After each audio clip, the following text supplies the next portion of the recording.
श्रीनगर के जंगल में एक कालू कौवा अपनी पत्नी टुनटुनी चिड़िया और अपने दो छोटे छोटे बच्चों के साथ रहता था।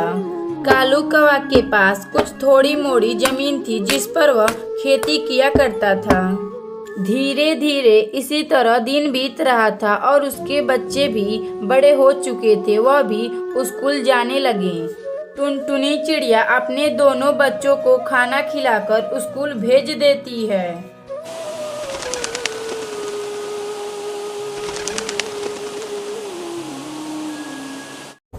धीरे धीरे इसी तरह दिन बीत रहा था। तभी अचानक बारिश आ जाती है और कालू कौवा का फसल बर्बाद हो जाता है।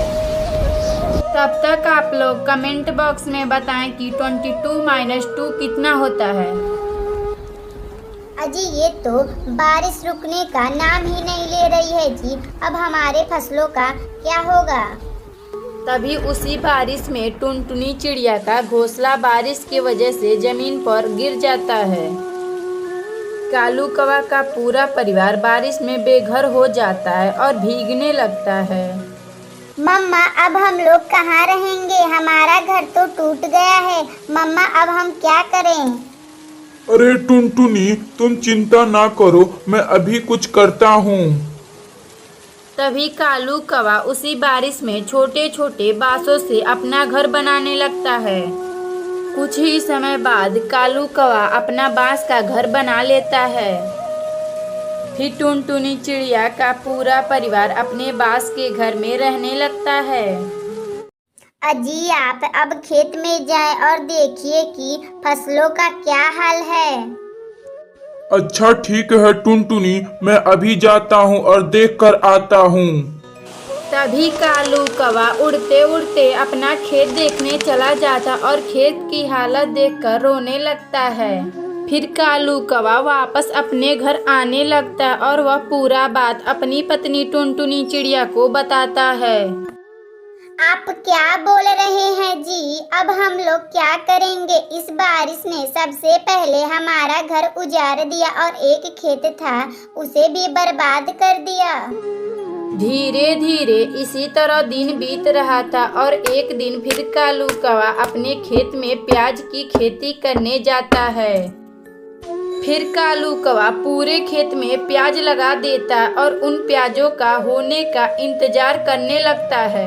टुनटुनी अगर यह प्याज हो जाएंगे तो हमें इसे बाजार में बेचकर सभी पक्षियों का कर्जा अदा कर देंगे। ये तो आपने कितनी अच्छी बात बोले हैं जी। हम सभी पक्षियों का कर्जा चुका देंगे। इसी तरह दिन गुजर रहा था और एक दिन अचानक फिर से बारिश होने लगती है। बारिश के वजह से फिर कालू कौवा का फसल बर्बाद हो जाता है। अजी आप ऐसे हार मत मानिए जी। अब हम लोग बैगन की खेती करते हैं। मेरी बहन टूनी के पति भी वही काम करते हैं जी। हाँ टुनटुनी, कल से हम लोग अपने खेत में बैगन की खेती करेंगे। फिर टुनटुनी चिड़िया और कालू कौवा अपने खेत में जाते हैं और वह बैगन का बीज बोने लगते हैं। धीरे धीरे कालू कौवा का बैगन की खेती रंग ला देती है और उसके खेत में बहुत सारे बैगन हो जाते हैं।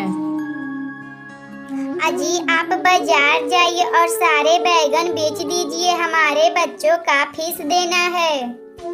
फिर कालू कौवा सारे बैगन को बाजार में बेच देता और वह अब खुशी खुशी रहने लगता है।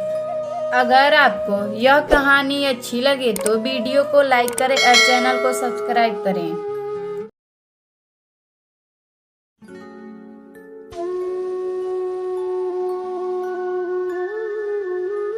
सुंदरवन के जंगल में एक टुनटुनी नाम की चिड़िया अपने पति कालू कौवे और अपनी प्यारी बेटी रूसी चिड़िया के साथ रहती थी।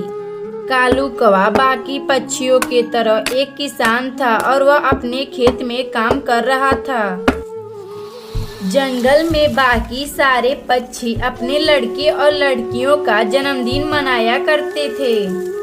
धीरे धीरे कुछ दिन बाद कालू कौवा का बेटी रूसी चिड़िया का भी जन्मदिन आने वाला था। मम्मा मेरा जन्मदिन आ रहा है। क्या मेरा जन्मदिन बाकी पक्षियों की तरह भी आप मनाएंगे कि नहीं।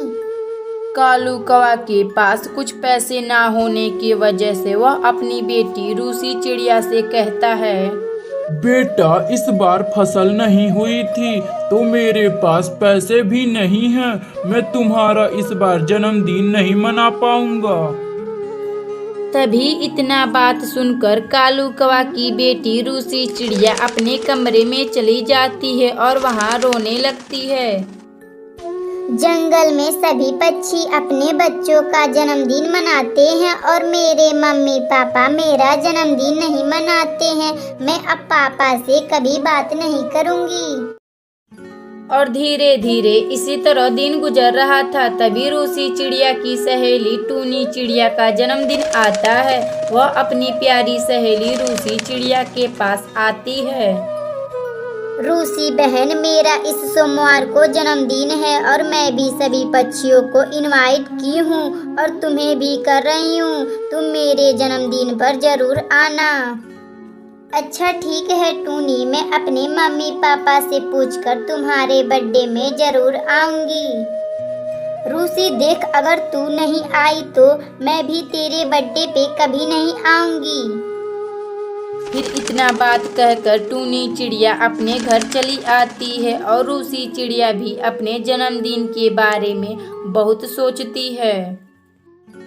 तभी 2 दिन बाद सोमवार का दिन आ जाता है और रूसी चिड़िया अपनी सहेली टूनी चिड़िया के घर गिफ्ट लेकर पहुंच जाती है, जहां जंगल के सभी पक्षी टूनी के घर उसका जन्मदिन मनाने आए थे और रूसी चिड़िया भी अपनी सहेली के घर आ चुकी थी। जब रूसी चिड़िया अपने सहेली टूनी चिड़िया का जन्मदिन मनाकर जा रही थी तो तभी वह देखती है कि उसके पापा कालू कौवे का बहुत तबीयत खराब था और तबीयत खराब होने की वजह से कालू कौवा का मौत हो जाता है और रूसी चिड़िया और टुनटुनी चिड़िया अकेली हो जाती हैं।